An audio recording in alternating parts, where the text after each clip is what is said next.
The sea that night wasn't calm, it was alive, angry.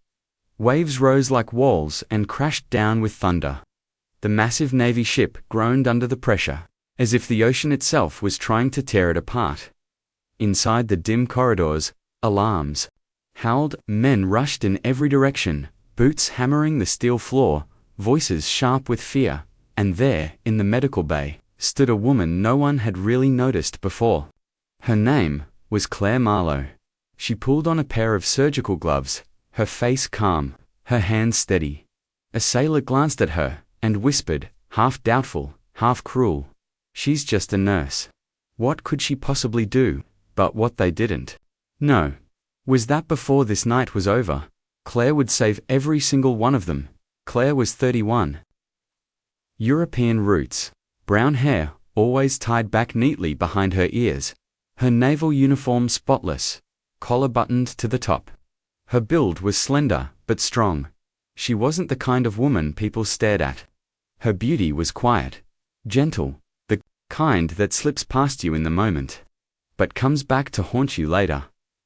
When she boarded the HMS Resolute for the first time, everyone's eyes had been on the chief medical officer. The man got handshakes, warm greetings, slaps on the back, offers for a tour. Claire, she got polite nods, brief smiles. A welcome aboard said quickly. Before the men went back to their conversations, at dinners in the mess hall, she sat alone. Near the end of the long metal tables, surrounded by laughter, by loud voices, yet completely unseen. One night, a young sailor named Peterson decided to make a joke.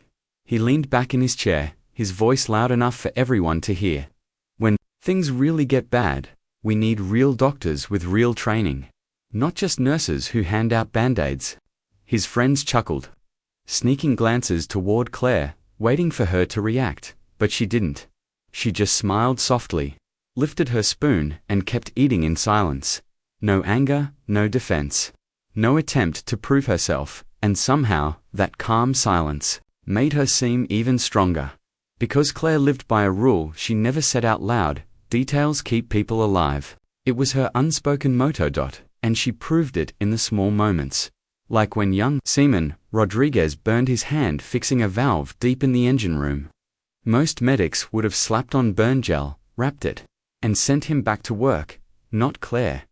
She spent 20 minutes treating him, cooled the burn carefully, used the right temperature, not too hot, not too cold, applied the dressing like a surgeon. Then, with pen and paper, she wrote step-by-step instructions, how to change it, what signs to watch for, when to come back. Rodriguez stared at her, baffled. "It's just a burn. Why are you being so careful?" Claire looked at him, her eyes steady, unblinking. Because details keep people alive, Rodriguez, every single detail matters. Every night, long after others had gone, Claire stayed in the medical bay. Her routine was exact, almost obsessive. Scalpels, lined in perfect order. Clamps tested one by one. Machines calibrated with precision. Medicines rotated, checked, double-checked. Other medics laughed quietly at her. Too much, overdoing it, just a nurse. But they couldn't see what she was really doing, because those weren't the habits of a regular nurse. They were the instincts of someone who had once worked in places where one mistake meant death. And in her pocket, she carried something no one ever noticed. An old surgical needle. On its handle, scratched into the metal, were 3 words: Resolute. 2007. No one asked what it meant. No one dared. Because to them, she was just a nurse. But very soon, the whole ship would learn the truth. 3 weeks into the deployment, the ship was steady. The crew had fallen into their routines. Claire kept working quietly, still overlooked, still underestimated. But then everything changed. It started with a sound, a deep, bone-shaking roar. Then the blast hit. The HMS Resolute shuddered violently. Metal screamed as shrapnel tore through. Steel like paper, lights flickered. Sirens wailed louder than thunder. Men were thrown off their feet, crashing into bulkheads. The explosion wasn't a direct hit, but it was close enough to tear the ship open. The air was filled with the sickening mix of twisting iron and human screams. Every sailor dreaded that Sound, it meant chaos. It meant blood. Within seconds, the medical bay was flooded burns from scorching metal, cuts deep enough to see bone, broken limbs from bodies slammed against steel, concussions, blood, panic. But nothing compared to what happened next. They carried in Captain Morrison, their commander, the man everyone looked to for strength. He wasn't shouting orders now. He wasn't even conscious. A jagged piece of shrapnel had torn deep into his abdomen. It was lodged dangerously close to his abdominal aorta. One wrong move, one slip, and the captain would bleed out in minutes. The chief medical officer, trapped on the other side of the ship, fires and collapsed passages had sealed him off. It would take an hour at least before they could reach him. But the captain didn't have an hour. He didn't even have half that. Lieutenant Commander Hayes, the backup medical officer, took one look at the wound and froze. His face went pale. His hands trembled. We can't do this," he stammered. "Nobody here is trained. For surgery like this, we have to wait for the chief." Around the room, whispers started. "A nurse can't perform surgery, it's against protocol. We just have to pray he lasts." But Claire didn't move from the captain's side. Her eyes stayed on the monitor. Blood pressure falling, pulse weak, skin clammy, signs of shock. She looked at Hayscom, steady. "If we wait, Captain Morrison will be dead before anyone arrives." Her words hit the room like cold steel, but protocol's Hayes tried again. Claire cut him off. "His systolic pressure is already down to 80/50. The fragment hasn't punctured the aorta yet, but it's pressing directly against the wall. We have maybe, sighed 25 minutes, before irreversible shock sets in. After that, not even the best surgeon alive can save him." The bay went silent. Everyone knew what she said was true. They had seen it before. The slow fade of life slipping away, the helpless waiting, the death that could not be stopped, and now, their captain was on that edge. Claire's voice broke the silence. Not loud, but firm. "Prepare surgical instruments." The senior medic froze, shocked. "Nurse Marlowe, you can't get me a number. 10 scalpel, multiple arterial clamps, high-volume irrigation solution, 2 units of O-negative blood, warmed to body temperature." Right now, the medic's eyes widened. Those weren't the words of a nurse improvising. Those were the words of someone who had done this before. His hands shook as he realized this wasn't theory. This was experience. Claire moved fast, scrubbing her hands with methodical precision. Her voice clear, sharp, commanding. "I need a full cardiac monitor. Real-time arterial pressure tracking. Someone maintain steady pressure on his carotid pulse. Everyone else out. Too many people will contaminate the field." The room was stunned. This wasn't a nurse fumbling in desperation. This was a surgeon at work. Rodriguez, the same young sailor she once treated for a burn, stepped forward without hesitation. "What do you need me to do, Claire?" Her eyes didn't leave the captain. "When I position the clamp hold, it's steady.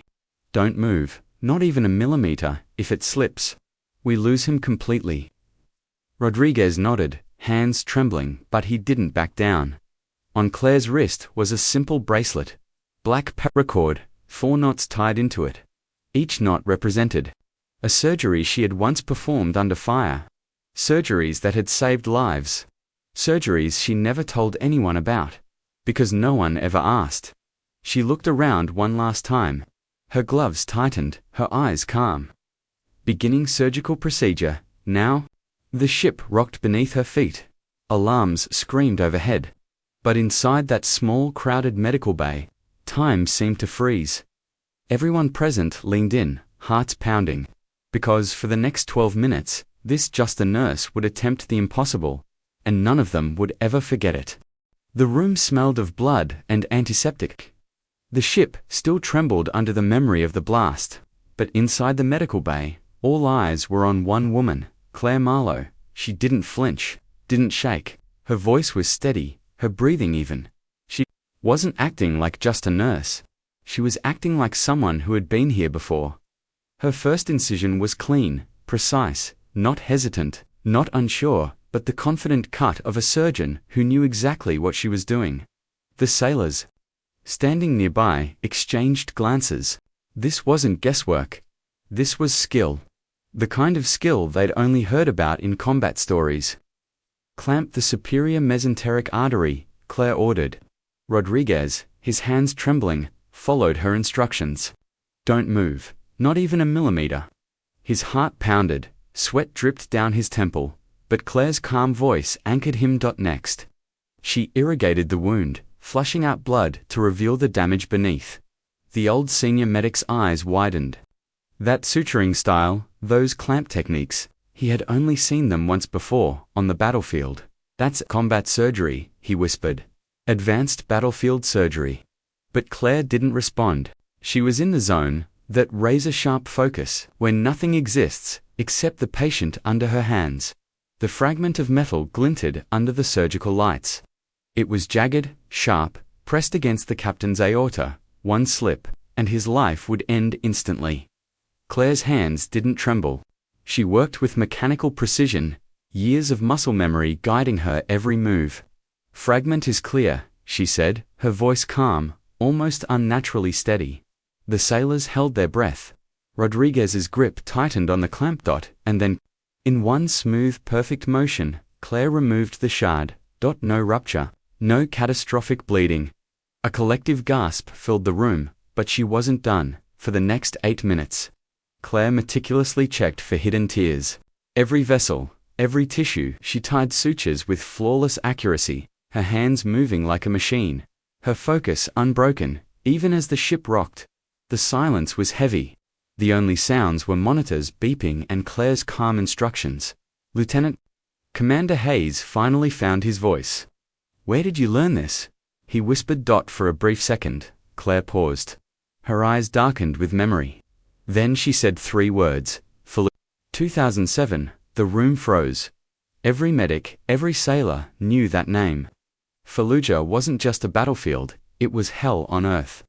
The bloodiest corner of the Iraq War. "You served in Fallujah?" Rodriguez asked quietly, his hands still gripping the clamp. "Senior combat medic, task force dagger, 2 tours." The old medic nearly dropped his instruments. "Wait, Marlowe. You're that Marlowe, the one from the Al Anbar ambush." The story spread like fire through the bay. The legendary medic, the one who had performed surgeries under enemy fire for hours, with nothing but a flashlight and a basic kit. The one who saved an entire special operations team when all hope was gone. And now, here she was, quiet, unassuming, forgotten, hidden in plain sight. The sailors looked at her differently now. This wasn't just a nurse. This was someone forged in war. Someone who carried scars no one had ever seen. And yet, her hands kept working, her face calm, her voice steady. No ego, no pride, only focus. Finally, after 12 long breathless minutes, she tied the last suture. The monitor stabilized. The captain's pulse grew stronger. Color slowly returned to his face.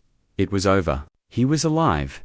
The room, silent until now, burst into relief. Some whispered prayers, some wept quietly. The old medic looked at Claire, his voice trembling. "You just did what most doctors wouldn't even dare attempt. And you made it look routine." Claire removed her gloves slowly, her expression unreadable. "I just did what needed to be done." At that moment, the sailors in that room realized something they would carry for the rest of their lives. The woman they ignored. The nurse they underestimated. The one they thought was invisible. She had just saved their captain, and maybe the entire crew. The surgery was over. But the silence in that medical bay was louder than any explosion. Captain Morrison's vitals were stable, his blood pressure rising, his pulse strong again. He was alive, and all because of her. Claire Marlowe, the commanding officer, finally made it inside, his boots echoing on the steel floor. He stopped at the doorway, watching the scene in front of him. The monitors, the perfectly tied sutures, the captain breathing against all odds, and the woman standing calmly in the middle of it all. Her gloves stained, her face calm, her eyes steady. "This whole ship owes you our lives," he said, his voice heavy with respect. Claire didn't look up. She was already cleaning instruments, methodical, precise, as if what she had just done was nothing special. I just did what I was trained to do, sir. Nothing more, nothing less. But everyone in that room knew they had witnessed something extraordinary. By the next morning, the story had spread like wildfire. The crew whispered it in the halls, shared it at the mess tables, carried it across every corner of the ship. The quiet nurse had performed a surgery that most doctors wouldn't even dare to attempt. She had saved their captain, she had saved them all, and suddenly, Claire wasn't invisible anymore. Rodriguez found her that evening, still in the medical bay, still organizing supplies like nothing had changed. "Can I ask you something, Claire?" "Of course," she said, without looking up. "How did you stay so calm when the captain's life was literally in your hands?" Claire paused, then lifted her eyes. Those steady, intelligent eyes. Because panic never stops the bleeding. Fear doesn't save lives. Calm thinking, steady hands. That's what keeps people alive. Her voice dropped softer. "It's what I learned in Fallujah, watching good people die when fear took over. When you know you can help, you help. Everything else is noise." Rodriguez never forgot those words, and something remarkable began to happen. The crew changed. They no longer mocked the quiet ones. They no longer ignored the people in the background. They started noticing. The mechanic who worked endless hours to keep the engines running. The cook who made sure everyone ate well, even when supplies were low. The communications officer who stayed up late so sailors could speak to their families. They realized what Claire had shown them. Extraordinary strength often hides behind ordinary faces. A week later, someone carved words into the medical bay door. Simple, honest, 12 minutes. And the whole ship lived. Claire never mentioned it. Never asked who wrote it. But she smiled every time she passed that door. Her story didn't just save a captain. It changed the way an entire crew saw the world around them. Because Claire proved something we all forget. True heroism doesn't always wear a rank or carry a title. Sometimes it wears scrubs. Sometimes it eats alone in the mess hall. Sometimes it sits quietly in the corner until the moment everything depends on them. So the next time you're tempted to judge someone by their job title, their silence, or their place in the room, remember her. Remember the nurse they called invisible. The woman they dismissed as just a nurse. The one who, in 12 minutes, saved an entire ship. Because real heroes don't always shout. Sometimes they whisper. Sometimes they go unnoticed. And sometimes they save your life. Before you ever realize who they truly are, never underestimate the quiet ones. They might be the reason you survive tomorrow.